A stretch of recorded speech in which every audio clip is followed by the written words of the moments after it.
I'm Shachar Azani, and in the news, Dubai 2020 Expo and celebrating the one-year anniversary to the Abraham Accords. The Dubai 2020 Expo was launched on September 30th, 2021. Israel's participation in the event is visible and celebratory, as is the Israeli flag over the pavilion, a signal of strengthening relations and the huge trade potential between both countries. And when you look at the numbers, they do tell you the story. Data from the Israeli Chamber of Commerce indicates that from January to July of this year, 2021, trade between Israel and the UAE came to around $270 million, almost 3 times more than the $94 million in all of 2020. Last week, the Knesset in Israel, Abraham Accords Caucus, convened for the first time. It includes over 100 members of Knesset. Jared Kushner, former senior advisor to US President Donald Trump, attended the ceremony, and he said that it's time to act and ensure the Abraham Accords fulfill their potential. Kushner founded the Abraham Accords Institute for Peace, along with American-Israeli billionaire Chaim Saban, and he attended the event last week in honor of the one-year anniversary of the peace and normalization agreements between Israel and Arab states, along with his wife, Ivanka. So, what does peace look like on the ground? And what more should and could be done to bring about peace in our region? To discuss this and so much more, I'm absolutely thrilled to have with us all the way from Israel on JBS, my good friend, Arsen Ostrovsky. Arsen is a leading international human rights lawyer. He's one of the most prominent voices in the pro-Israel community. He currently serves as chair and CEO of the International Legal Forum, the ILF, an Israel-based global network of 3,500 lawyers in 40 countries, leading the fight against anti-Semitism, BDS, terror, and the delegitimization efforts against the State of Israel. Following the historic Abraham Accords, Arsen has become heavily involved in a number of civil society initiatives promoting ties between Israel and the Arab Gulf states, including serving as a board member of Shirakawa, an NGO working to promote people-to-people peace between Israel and Abraham Accords countries. He's currently based in the wonderful Tel Aviv. And if you really want to get a taste of the Holy Land, all you have to do is follow him on Twitter and social media. I assure you, it's a delight every day and especially on the weekends. Arsen, it's great to see you, my friend. Thank you so much for joining us on JBS.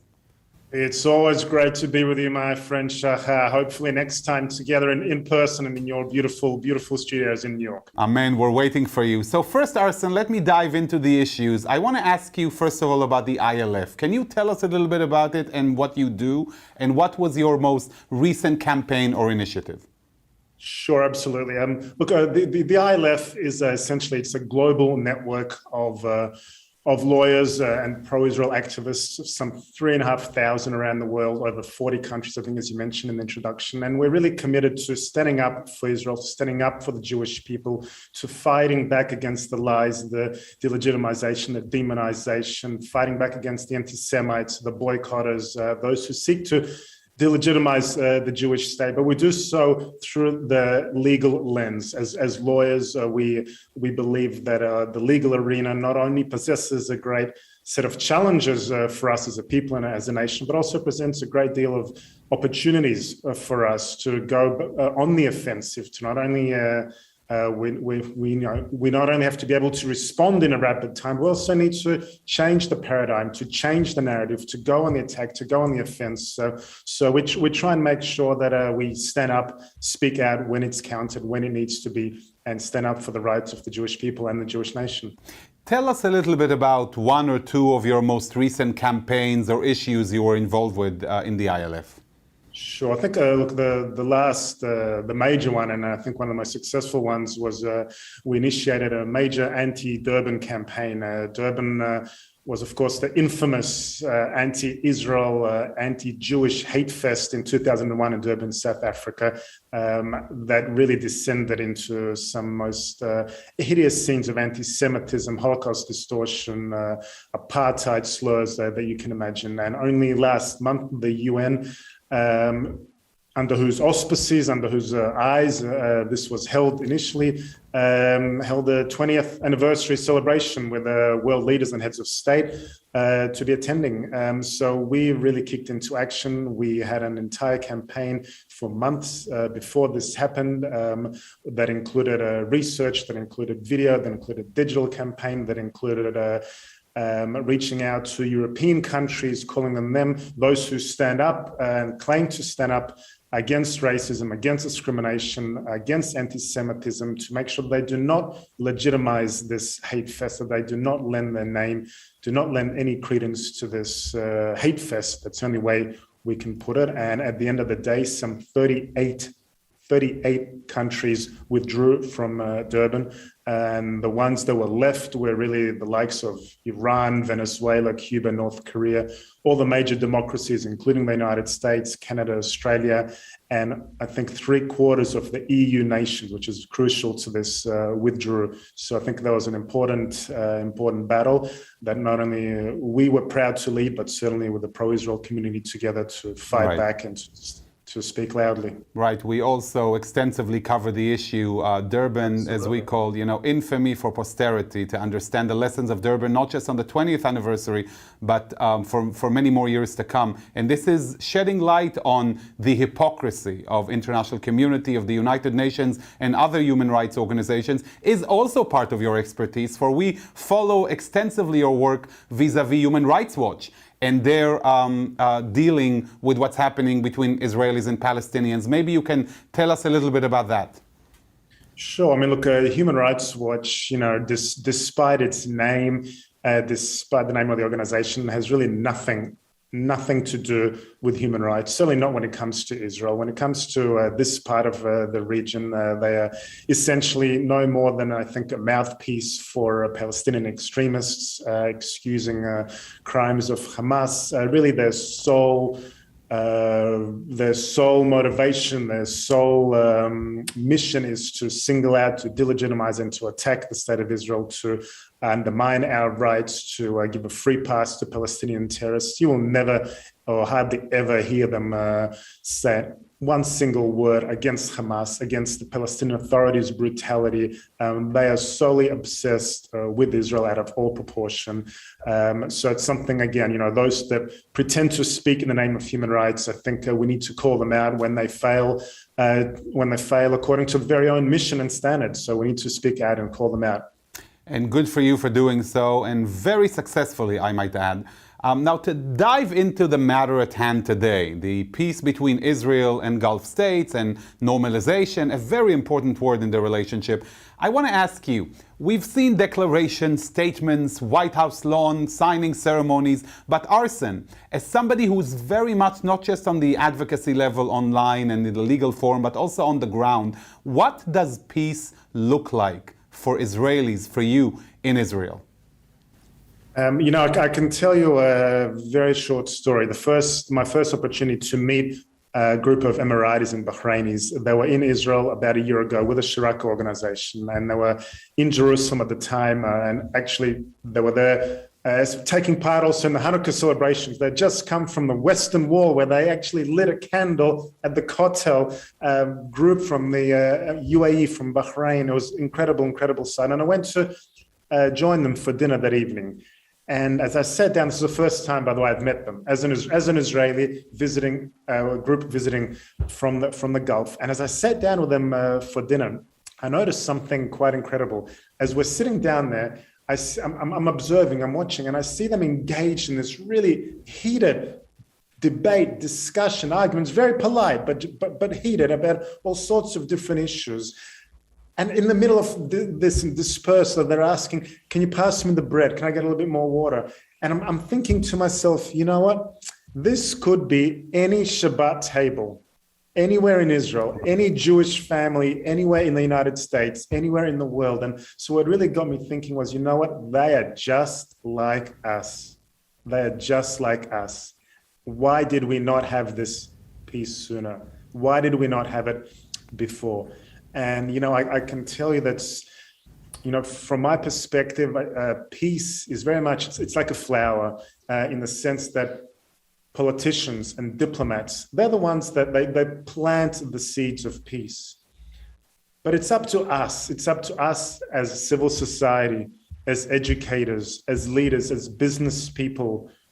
It's up to us to actually make it grow, to make it flourish, to establish these bonds and connections, which I think is what we're doing on many levels, both through the ILF and with the Shirakawa organization, which I'm also very proud to be a board member of, because at the end of the day, I think what really and truly defines what we're seeing today, this peace between Israel and the Gulf and Arab nations, is that it's truly a warm peace. It's a genuine peace. And there is just this incredible, palpable sense of excitement, enthusiasm. You know, we had a year, the last 12 months, which was so challenging for so many people around the world, not least because of COVID and so many other reasons. But the Abraham Accords represent this incredible beacon of hope and optimism for a brighter, for a better future. So to be able to connect with our friends from the UAE, from Bahrain, from Sudan and Morocco, and God willing, hopefully many more countries to come soon. It's just an incredible blessing, and it's an incredible opportunity for the future, for the region, for all of us. You know, your expertise kind of sneaks in between the words, because I want to just focus our viewers on hearing what you said, which is the essence of public diplomacy. They're just like us. This is what we aspire to achieve in people-to-people diplomacy, and it's incredible to hear it from your mouth. I want to ask you, how did you feel when the UAE Embassy launched, I believe a few weeks ago, a billboard campaign all over Israel and Tel Aviv, celebrating the peace in Hebrew between the two peoples? That's unique, isn't it? In Hebrew and in Arabic as well. And by the way, if you watch and if you look at their social media channels, every post they make, they do it in Hebrew, in Arabic, and in English. Wow. Very, very smart. And I think it's very, very effective. Look, it was beautiful, it was powerful. And, you know, the words of, I don't recall the exact words, but they were so powerful and meaningful, but essentially said, you know, the future belongs to our children. True. Essentially, it's what they said. And it was such a meaningful and powerful and thought-provoking statement. It was one line, but it was so powerful. And at the end of the day, you know, what unites us, you know, behind the Abrahamic Accord, it's not just our shared faith and history behind Abraham, but it's also our shared hope for a better future for our children, to know that we are not enemies, to know that we are brothers and cousins and family. Right. The people from the Emiratis, they are like family to me now. And to them, I can tell you, and this was perhaps, you know, what really struck me when I knew how real it was in May, when we had obviously the very difficult period here with the rockets, with the war with Hamas. I found myself in the shelter with my children. You know, the first people to reach out to me and ask, "Are you okay?" The first people, they were my friends from the Emiratis. Wow. The first ones to message me to ask, "Are you okay?" I cried after that. It was something so raw, so real. And that at the end of the day is, you know, defines this relationship in so many ways. It is just real. It is sincere. The first Emirati that I met, incredible man by the name of Majid Al-Sara, has become a very, very dear friend of mine. And this was still sort of COVID time. And as I'm going to meet the delegation, meet the group, and to meet him, he came downstairs. I didn't know, how do we meet? What do you say? How do you open the discussion with someone you maybe only met online? Right. Do you do a fist bump, elbow bump? Do you not? Do you shake? What do you do? And you know what? We looked at each other and we just embraced. Incredible. Before we even said a single word, we just hugged and embraced. And it was just the most natural thing, the most beautiful thing, the most sincere and honest and raw. And honestly, that is the way it ought to be, and that is the way it is. Such great news to hear from Israel. People to people, heart to heart. You mentioned Shirakawa, partnership in Arabic. You're a board member of the organization. Tell us a little bit about the organization and what you aspire to achieve. Shirakawa was started by a number of civil society activists, young leaders from Israel and the Gulf, really immediately in the wake of the Abraham Accords. I think once the news broke, a number of activists here from Israel, including my colleague Amit Deri and a number of others, went to the UAE. They met with their colleagues and they said, we have to capitalize on this opportunity. We have this incredible foundation, this incredible news. We have to do something with it. So that essentially is how Shirakawa was born. And as you said, it means in Arabic, partnership.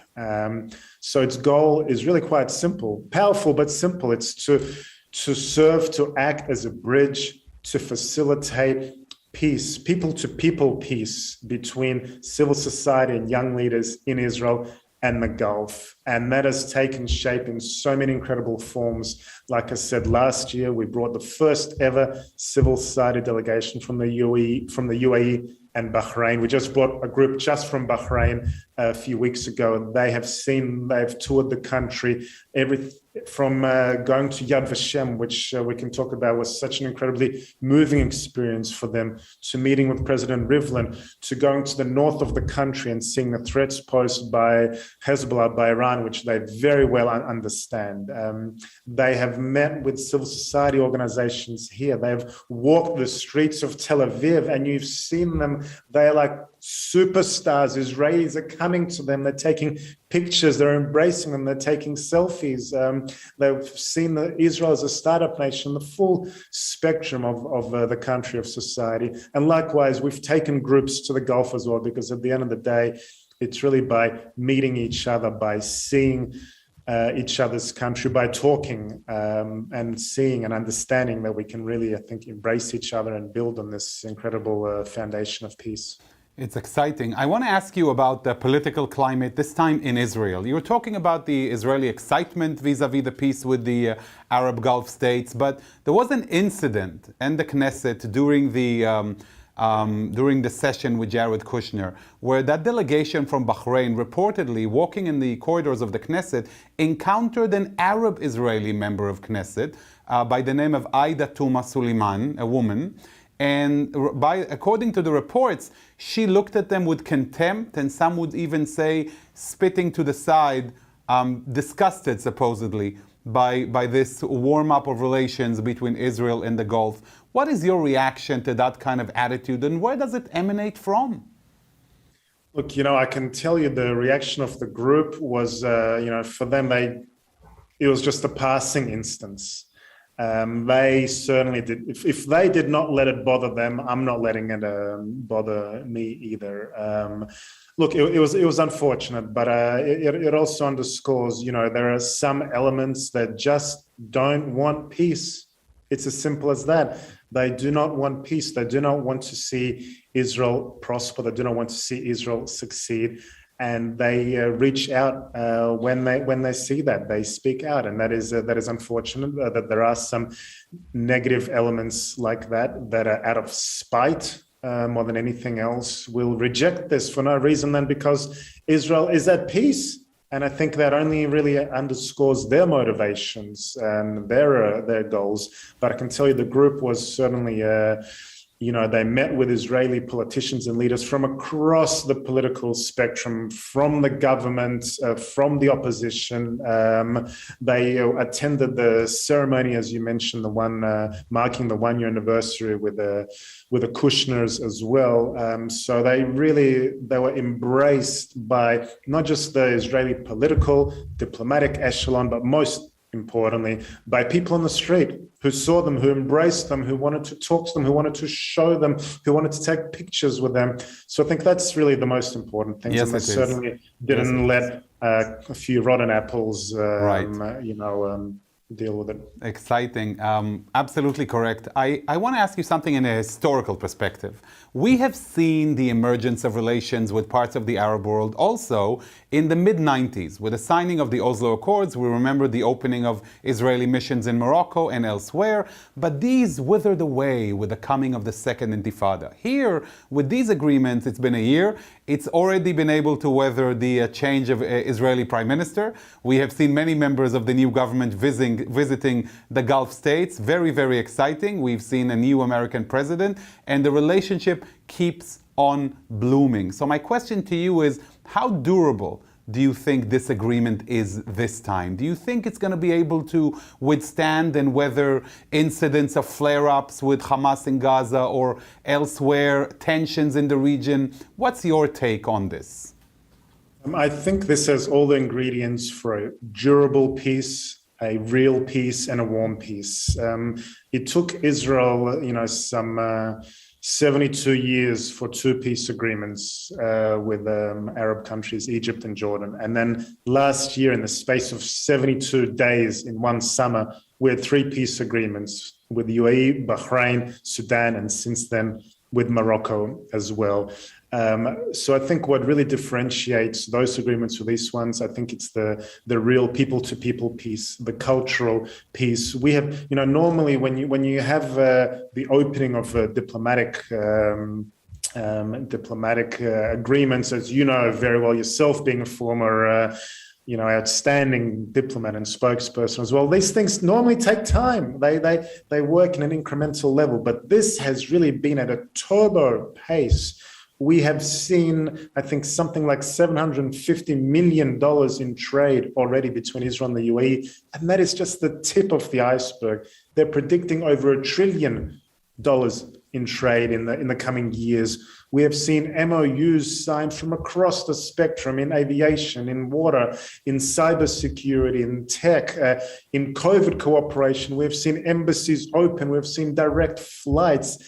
We've seen delegations and educational missions and cultural groups. It's really just been at an exponential rate. But I think really what's been underpinning it and what gives me such incredible sense of confidence in the future, it really is that that dialogue between people, that warm peace. We have already, the war with Hamas happened in May.